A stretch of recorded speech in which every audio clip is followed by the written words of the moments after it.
Olá, eu entrei novamente hoje à noite e fiquei impressionado com a quantidade de pessoas que ficaram interessadas sobre as coisas que eu lhes contei anteriormente e com o que isso gerou até agora. Em primeiro lugar, eu vou abordar algumas coisas que vocês me perguntaram. Tem havido uma quantidade esmagadora de pessoas mencionando a semelhança entre algumas das minhas histórias com a de outro sujeito, o David Paulides. Eu garanto que não estou tentando plagiar de forma alguma e nem sacanear o cara. Eu não tenho nada além de respeito pelo sujeito. Na verdade, foi ele quem me inspirou a escrever para vocês, porque eu pude verificar pessoalmente muitas das coisas sobre as quais ele escreveu. Nós temos muitos desses estranhos casos de pessoas desaparecidas e, na maioria das vezes, esses casos não são resolvidos. Ou melhor, nós não encontramos os lugares onde essas pessoas deveriam estar.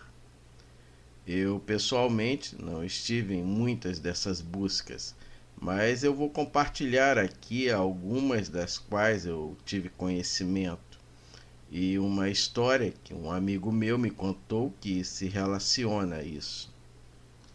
Houve muitos comentários sobre as escadas, então eu irei falar rapidamente sobre isso aqui e também vou incluir uma outra história. Elas vêm em uma variedade de formas, tamanhos, estilos e condições bem diferentes. Algumas estão bastante dilapidadas, apenas ruínas, mas outras são novas. Uma vez eu vi uma que parecia ter saído de um farol. Era de metal em espiral, daquele tipo bem antiquada. As escadas também não sobem infinitamente, ou mais longe do que eu possa ver, mas algumas são mais altas que outras. Como eu disse antes, imagine as escadas da sua casa, como se alguém as tivesse recortado e colado no meio do nada. Eu não tenho fotos. Nunca me ocorreu tentar tirar fotos depois da primeira vez que vi uma. E eu realmente não me sinto à vontade de arriscar meu trabalho por isso. Talvez possa tentar no futuro, mas eu não posso prometer nada aqui. Algumas pessoas ficaram meio confusas sobre como contei a história do cara que correu do homem sem rosto. Só para esclarecer, quando o alpinista subiu e chegou ao topo daquele pico, ele viu outro homem de parca e calça de esqui. Este era o homem sem rosto. Desculpe se a minha descrição ficou um pouco confusa. Eu vou tentar melhorar isso no futuro. Bem, então vamos às novas histórias. No que diz respeito às pessoas desaparecidas, eu diria que cerca de metade das chamadas que recebo estão relacionadas a isso. As outras são chamadas de resgate para pessoas que caem de penhascos e se machucam, ou são feridas pelo fogo. Você não acreditaria na frequência com que isso acontece, principalmente entre crianças e bêbados. Tem também as pessoas que são atacadas, mordidas ou picadas por animais ou insetos. Somos uma equipe pequena e temos veteranos que são excelentes em encontrar rastros de pessoas perdidas. É isso que torna esses casos em que nunca encontramos nenhum vestígio tão frustrantes. Um caso em particular foi perturbador para todos nós, porque nós encontramos o rastro do sujeito, mas isso apenas levou a mais perguntas do que respostas. Um homem idoso estava caminhando sozinho em uma trilha bem conhecida, e a sua esposa ligou para dizer que ele não havia voltado para casa no horário em que deveria ter voltado. Aparentemente, ele possuía um histórico de convulsões, e ela estava preocupada porque ele não havia tomado os remédios dele e tinha medo que ele tivesse sofrido um ataque na trilha. E antes que você me pergunte, eu não tenho ideia do porquê ela achou que não haveria problemas em ele sair sozinho, ou porque ela não acompanhou ele. Eu não pergunto às pessoas sobre esse tipo de coisa, porque depois de um certo ponto isso realmente não importa. Se alguém está desaparecido, o meu trabalho é encontrar essa pessoa. Saímos em uma formação de busca padrão e não demorou muito para que um dos nossos veteranos encontrasse sinais de que o cara havia saído da trilha. Nós nos agrupamos e o seguimos, nos espalhando em leque para ter certeza de que estávamos cobrindo o máximo de terreno possível. De repente, uma ligação veio pelo rádio, nos dizendo para nos reunirmos no local com o veterano. E fomos imediatamente, porque isso geralmente significa que a pessoa desaparecida está ferida e que vamos precisar de uma equipe completa para ajudar a retirar do local a pessoa com segurança. Daí nós encontramos e o veterano estava parado na base de uma árvore com as mãos nas laterais da cabeça. Eu perguntei a um colega meu o que estava acontecendo, e daí ele apontou para um dos galhos dessa árvore. Eu quase não podia acreditar no que estava vendo, mas havia uma bengala pendurada, a pelo menos uns 10 metros do chão. A pequena alça da bengala foi enrolada ao redor do galho e estava lá, pendurada. Não havia como o cara ter jogado ela tão alto, e não vimos outros sinais de que ele ainda estava pela área. Nós chamamos em busca de alguém no alto da árvore, mas é óbvio que não havia ninguém nela. Estávamos todos com cara de tacho com isso, sem entender patavina de nada. Continuamos procurando o sujeito, mas nós nunca o encontramos. Nós até trazemos nossos cachorros, mas eles perderam o cheiro dele muito antes de chegarem nessa árvore. Eventualmente a busca foi cancelada, porque há outras chamadas que temos que atender, e depois de um certo tempo não há muito o que fazer. A esposa do sujeito nos ligou todos os dias por meses, perguntando se nós havíamos encontrado o marido dela. E era de partir o coração ouvi-la ficar cada vez mais desesperada. Eu não sei dizer exatamente por que essas ligações foram tão perturbadoras, mas acredito que era pela improbabilidade e pela fé na qual ela se agarrava, a de que um dia nós iríamos encontrar o esposo dela. Bem, isso e as outras questões que foram levantadas. Como inferno a bengala daquele cara foi parar lá em cima? Será que alguém o matou e jogou isso lá como se fosse algum tipo de troféu? Nós fizemos o nosso melhor para o encontrar, mas esse desaparecimento foi quase como uma zombaria feita conosco. E até hoje falamos sobre isso de vez em quando. As crianças desaparecidas são os casos mais dolorosos. Não importa em que circunstâncias elas desapareçam, nunca é fácil para nós. E sempre temos medo que nós iremos os encontrar já mortos. Não é comum, mas acontece. David Paulides fala muito sobre as crianças que as equipes de busca e resgate encontram em lugares onde elas não deveriam, ou melhor, não poderiam estar. Posso dizer honestamente que escutei muito mais sobre esse tipo de coisa acontecendo do que eu já vivenciei. Mas vou compartilhar aqui uma das vezes em que eu testemunhei isso pessoalmente. Uma mãe e seus 3 filhos saíram para um piquenique em uma área do parque que tem um pequeno lago. Ela estava lá observando eles de perto e, segundo ela, nunca os perdeu de vista em momento algum. Ela também disse que nunca viu mais ninguém na área.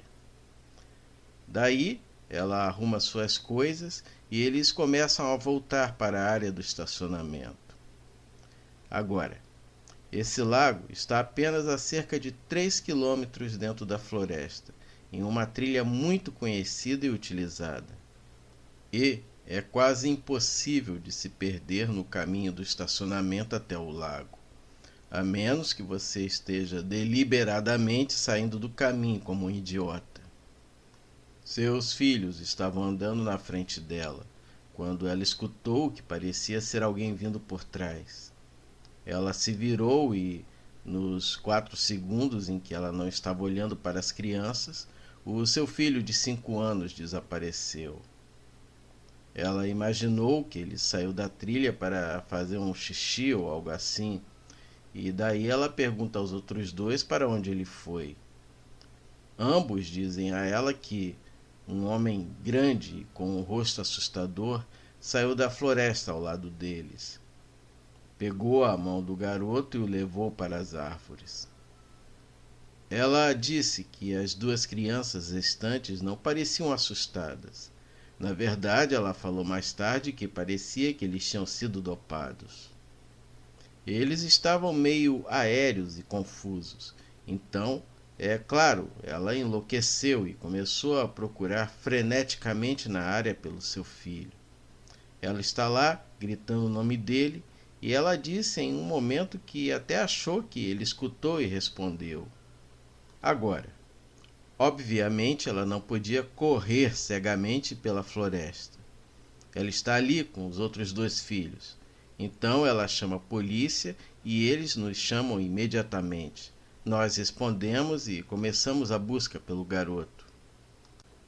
Ao longo dessa busca, que abrangeu quilômetros, nós nunca encontramos um único vestígio do garoto.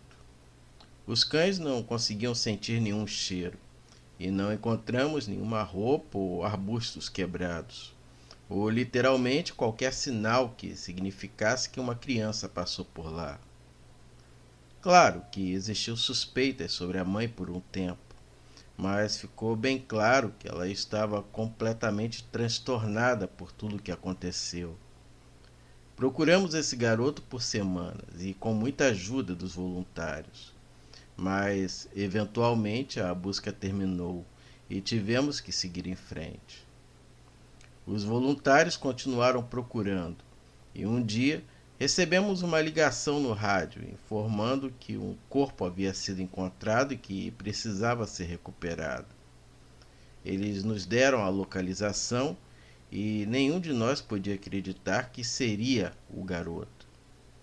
Achamos que seria uma criança diferente, mas fomos lá, cerca de 24 quilômetros do local onde o garoto tinha desaparecido, e encontramos o corpo do garoto que nós tínhamos procurado. Eu tento até hoje entender como esse garoto chegou ao local onde nós o encontramos. E eu nunca encontrei uma resposta satisfatória para isso. Um voluntário, por acaso, estava na área, porque ele achou que poderia procurar em lugares que ninguém mais pensaria em olhar. Por exemplo, se o corpo tivesse sido jogado em algum lugar.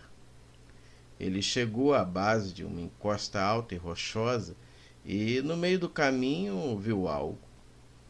Ele olha através de seus binóculos e percebe que é o corpo de um garotinho, enfiado em uma pequena abertura na rocha. Ele reconhece a cor da camisa do garoto, então ele percebe imediatamente que é o menino desaparecido. É quando ele liga e somos enviados. Levamos quase 1 hora para descer até o local do corpo, e nenhum de nós podia acreditar no que estávamos vendo. Não só esse garoto estava a 24 quilômetros de onde ele desapareceu, como não havia como ele ter chegado ali sozinho. Aquela ladeira era traiçoeira e foi difícil até para nós, com nosso equipamento, fazer a escalada. Um menino de 5 anos não tinha como chegar lá. Disso eu tenho certeza. E não é só isso, mas o garoto não tinha um arranhão. Seus sapatos tinham desaparecido, mas os seus pés não estavam machucados ou sujos. Então, não foi como se um animal o tivesse arrastado até ali. E, pelo que pudemos avaliar, ele não estava morto há muito tempo. A essa altura, ele estava sumido há mais de um mês, mas parecia que ele estava morto ali há no máximo um dia ou dois. A coisa toda foi incrivelmente estranha e foi um dos resgates de um corpo mais desconcertantes que eu já fiz. Descobrimos mais tarde que o legista determinou que o garoto havia morrido por exposição ao tempo. Ele morreu congelado, provavelmente tarde da noite, 2 dias antes de ser encontrado. Não havia suspeitos e nem respostas, e até hoje é uma das coisas mais estranhas que já presenciei. Um dos meus primeiros trabalhos como estagiário foi uma operação de busca para achar um garoto de 4 anos que havia se separado de sua mãe. Este foi um daqueles casos em que nós sabíamos que iríamos o encontrar, porque os cães estavam em uma trilha com um cheiro forte e com sinais claros de que ele estava na área. Acabamos encontrando ele em umas moitas, a cerca de uns 800 metros de onde ele havia sido visto pela última vez. O garoto nem sabia como havia conseguido chegar tão longe, e um dos veteranos o trouxe de volta. E eu fiquei feliz, porque eu não sou muito bom com crianças. Eu acho difícil conversar ou fazer companhia a elas. Como o meu supervisor e eu estávamos voltando, ele decidiu me mostrar um desvio para me mostrar os pontos quentes, onde costumamos encontrar pessoas desaparecidas. É uma depressão natural na Terra, perto de uma trilha bem popular. E as pessoas geralmente descem porque por ali é mais fácil de caminhar. Nós caminhamos para lá, uns poucos quilômetros de distância, e chegamos cerca de 1 hora depois. E enquanto estávamos andando pela área, ele apontava os locais onde antes já havia encontrado pessoas desaparecidas. Daí eu vi algo à distância. Agora, preste atenção.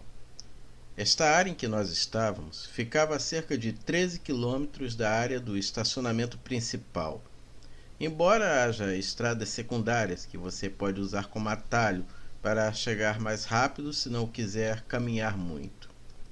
Estávamos em terras do Estado, o que significa que não poderia haver ali nenhum tipo de empreendimento comercial ou residencial. O máximo que você veria por ali seria uma torre de incêndio ou um abrigo improvisado, que às vezes algum sem-teto se sente no direito de poder construir por lá. O que eu estava vendo era uma coisa com bordas retas. E se é uma coisa que você aprende rápido, é que a natureza raramente faz linhas retas. Eu apontei na direção e mostrei a coisa para o meu supervisor e ele não disse nada. Apenas ficou ali para trás e me deixou ir à frente para verificar. Eu chego a cerca de 6 metros da coisa e todo o cabelo da minha nuca se arrepia. Era uma das escadas, no meio da merda da floresta. No contexto adequado, seria literalmente a coisa mais normal do mundo. Era apenas uma escada, com um carpete bege e cerca de uns 10 degraus de altura. Mas, ao invés de estar dentro de uma casa, onde obviamente deveria estar, está aqui no meio da floresta. As laterais não eram acarpetadas e eu pude ver o tipo de madeira da qual ela era feita. É quase como uma falha em um game, um bug onde a casa não carregou completamente e as escadas ali são a única coisa visível dela. Eu fico lá e é como se o meu cérebro estivesse trabalhando fazendo hora extra para tentar entender o que eu estava vendo. Meu supervisor veio e ficou ao meu lado. E ficou ali, casualmente olhando para aquilo, como se fosse a coisa mais comum do mundo. Eu perguntei a ele que diabo aquela coisa estava fazendo aqui, e ele apenas riu. Se acostume, garoto. Você vai ver muitas delas ainda. Eu comecei a me aproximar, mas ele agarrou meu braço firmemente. Eu não faria isso. Sua voz era casual, mas o seu aperto era forte. E eu fiquei ali apenas olhando para ele. Você vai ver elas o tempo todo, mas nunca chegue perto delas, não toque nelas e não suba nelas. Apenas as ignore. Eu queria começar a perguntar mais a ele sobre isso, mas algo no jeito que ele olhava para mim me disse que era melhor eu ficar calado. Acabamos seguindo em frente, o assunto não voltou à tona pelo resto das instruções. E ele estava certo. Eu diria que a cada 5 missões das quais eu participo, acaba ocorrendo pelo menos um avistamento de alguma escada. Às vezes, elas estão relativamente perto dos caminhos que utilizamos, 3 ou 5 quilômetros, mas em outras elas estão a 30 ou 50 quilômetros, literalmente no meio do nada. E eu só as encontro durante as buscas mais amplas ou nos finais de semana de treinamento. Elas geralmente estão em boas condições, mas às vezes parece que elas estão lá há séculos. E tem de todos os tipos diferentes, todos os tamanhos diferentes. As maiores que eu já vi pareciam ter saído de uma mansão da virada do século e tinham pelo menos uns 3 metros de largura, com degraus que subiam por 5 ou 6 metros de altura. Eu tentei falar sobre isso com as outras pessoas, mas elas deram a mesma resposta que o meu supervisor. É normal, não se preocupe com isso, elas não são grande coisa, mas não chegue perto ou suba nelas. Hoje em dia, quando os novatos me perguntam sobre elas, eu lhes dou a mesma resposta. Eu realmente não sei mais o que dizer a eles. E eu espero que um dia eu tenha uma resposta melhor para dar a eles. Mas isso até hoje não me ocorreu. E agora outro caso que foi menos assustador, mas mais triste. Um jovem desapareceu no final do inverno, quando é fato que ninguém deveria ir tão longe nas trilhas. Nós fechamos muitas delas, mas algumas permanecem abertas o ano todo, a menos que haja muita neve. Fizemos uma busca para encontrar ele, mas nós tínhamos cerca de 1,80 m de neve no chão. Havia sido um ano de neve excepcionalmente forte, e sabíamos que era provável que só encontraríamos na primavera, quando o degelo começasse.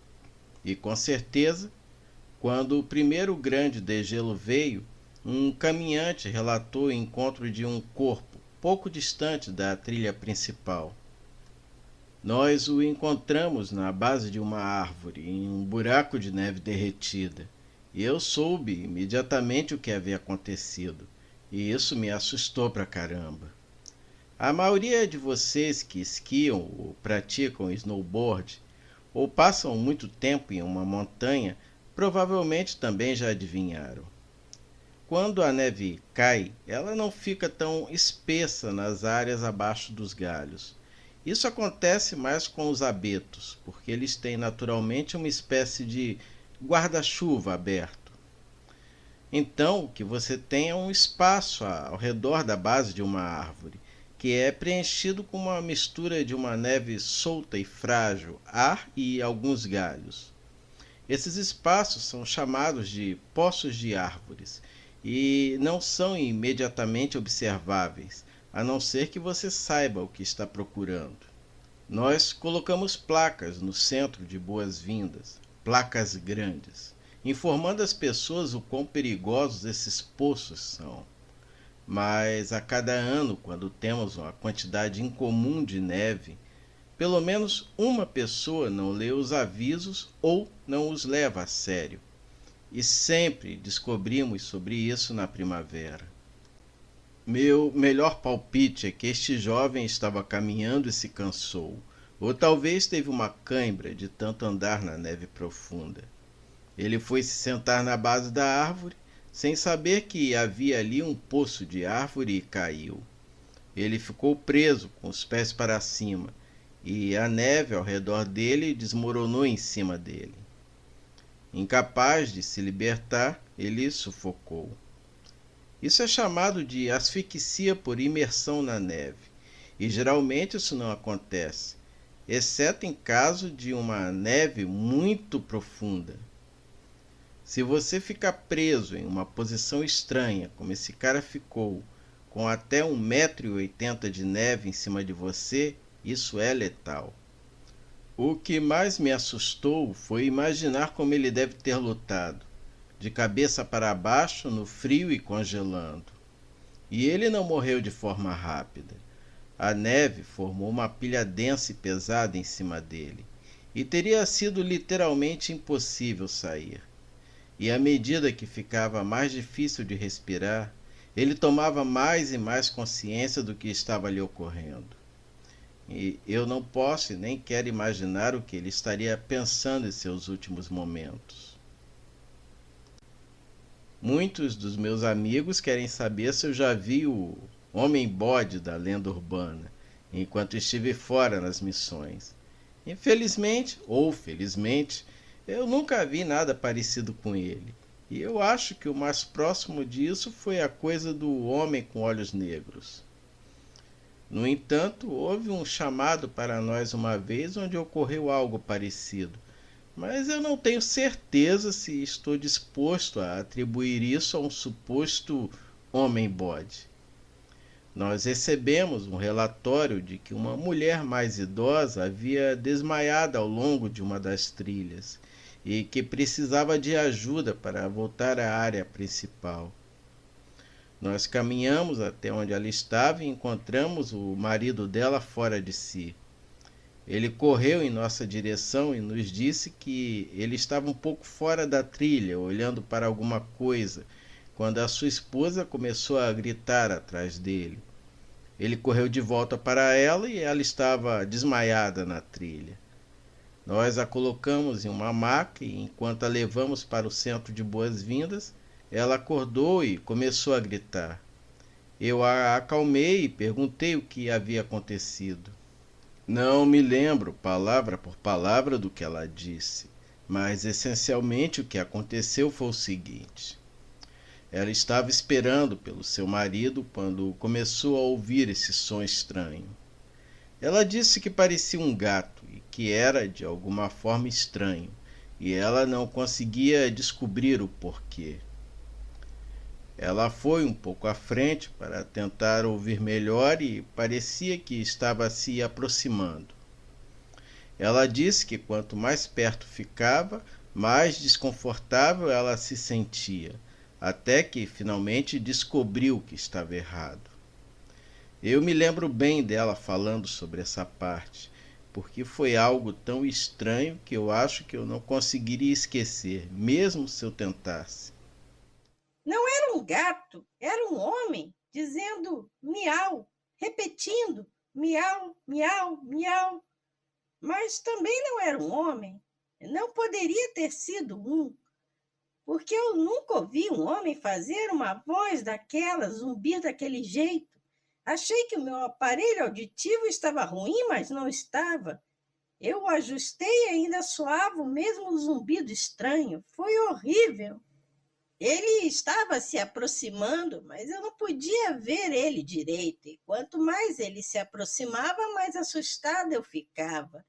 E a última coisa que eu me lembrei foi de uma forma saindo no meio das árvores. Eu acho que foi aí que eu desmaiei. Obviamente, eu estava um pouco perplexo sobre um cara estar na floresta gritando miau miau para as pessoas. Então, quando retornamos, eu disse ao meu superior que eu ia vasculhar a área para ver se eu conseguia encontrar alguma coisa. Ele me deu permissão e eu peguei um rádio e caminhei de volta para o lugar onde ela desmaiou.